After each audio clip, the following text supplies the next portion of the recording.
नमस्कार, India live news में पेश है आज की बड़ी खबरें।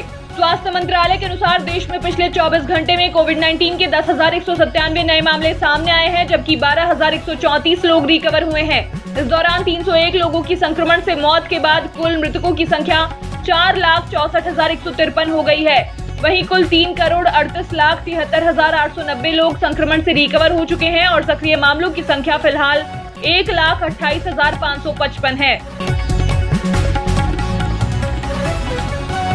वायु गुणवत्ता प्रबंधन आयोग ने बिगड़ती वायु गुणवत्ता के बीच दिल्ली एनसीआर में अगले आदेश तक सभी स्कूल व कॉलेज बंद करने का निर्देश दिया है। सीएक्यूएम ने सरकारी दफ्तरों के 50% स्टाफ को वर्क फ्रॉम होम की अनुमति देने का भी आदेश दिया है और निजी दफ्तरों को भी इसके पालन की सलाह दी है। दिल्ली एनसीआर में वायु प्रदूषण पर सुप्रीम कोर्ट में सुनवाई के दौरान सीजेआई एनवी रमणा ने दिवाली के बाद पिछले 10 दिनों में पटाखे जलाए जाने के कारण पूछते हुए कहा है, प्रशासन को थोड़ी जिम्मेदारी दिखानी होगी, सारे काम न्यायिक आदेश से नहीं हो सकते। सीजेआई ने कहा, नौकरशाही निष्क्रिय अवस्था में चली गई है और कुछ करना नहीं चाहती है। केंद्र सरकार ने दिल्ली एनसीआर में वायु प्रदूषण पर सुनवाई से पहले हलफनामा दायर कर सुप्रीम कोर्ट को बताया है कि वो अपने स्टाफ के लिए वर्क फ्रॉम होम के पक्ष में नहीं है, क्योंकि इससे ज्यादा लाभ नहीं होगा। हालांकि केंद्र ने कहा कि वाहनों की संख्या घटाने के लिए कर्मचारियों को कार पूलिंग की सलाह दी गई है। केंद्रीय मंत्री व डॉक्टर भागवत किशन राव कराड़ द्वारा इंडिगो की फ्लाइट में एक बेहोश यात्री को चिकित्सकीय मदद देने के बाद प्रधानमंत्री नरेंद्र मोदी ने ट्वीट किया है, एक डॉक्टर हमेशा डॉक्टर रहता है, अच्छा कार्य। कराड़ ने बताया कि उन्होंने यात्री की शर्ट उतारकर सीने पर मसाज किया, जिसके बाद होश में आने पर उन्हें ग्लूकोज का पानी दिया गया। केंद्र सरकार ने घरेलू उड़ानों में भोजन परोसने व पढ़ने के लिए सामग्री उपलब्ध कराने की अनुमति दे दी है। इसके पहले कोविड-19 के कारण 2 घंटे से छोटी उड़ानों में भोजन की सुविधा रोक दी गई थी। बकौल आदेश कोविड-19 उपयुक्त व्यवहार के पालन से कोविड-19 के मामलों में आई कमी के बाद ये कदम उठाया गया है।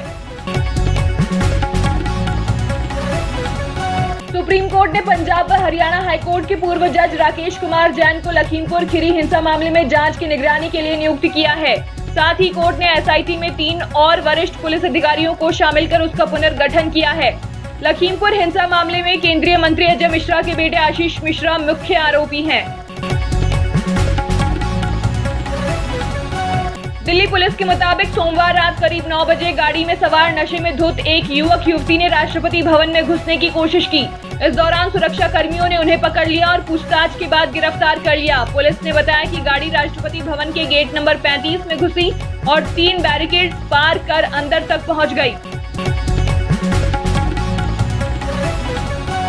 सपा के 4 एमएलसी नरेंद्र भाटी, रविशंकर पप्पू, सीपी चंद्र और रमा निरंजन 2022 उत्तर प्रदेश विधानसभा चुनाव से पहले बुधवार को लखनऊ में बीजेपी में शामिल हो गए। यूपी बीजेपी अध्यक्ष स्वतंत्र देव सिंह ने कहा, इनको लगता है कि मोदी जी और योगी जी के नेतृत्व में देश व राज्य सुरक्षित है और कानून का राज है।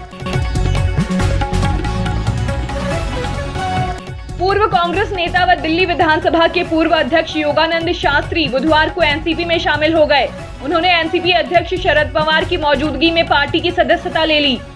आखिरी बार 2008 में महरौली से विधायक बने शास्त्री ने 2020 में कांग्रेस पर टिकट बेचने का आरोप लगाते हुए पार्टी से इस्तीफा दे दिया था। कॉमेडियन वीरदास के 2 इंडिया वीडियो की आलोचना पर कांग्रेस नेता कपिल सिब्बल ने कहा है, किसी को इस पर कोई संदेह नहीं है कि 2 भारत हैं, बस हम नहीं चाहते कि ये बात कोई भारतीय दुनिया को बताए। उन्होंने कहा, हम असहिष्णु और ढोंगी हैं।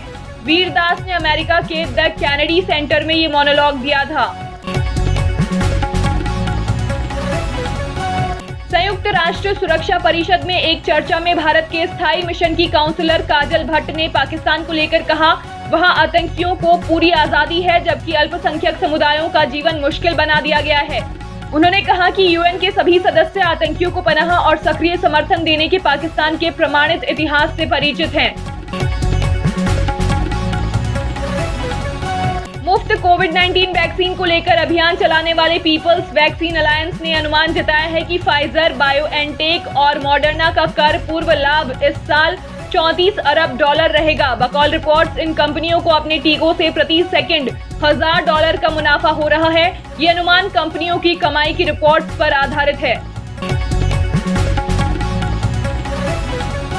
द वर्ज के मुताबिक कई यूजर्स ने दावा किया है कि मेटा के स्वामित्व वाले इंस्टाग्राम ने अकाउंट वेरीफाई करने को लेकर कई एंगल्स से चेहरे की पुष्टि के लिए वीडियो सेल्फी मांगना शुरू कर दिया है।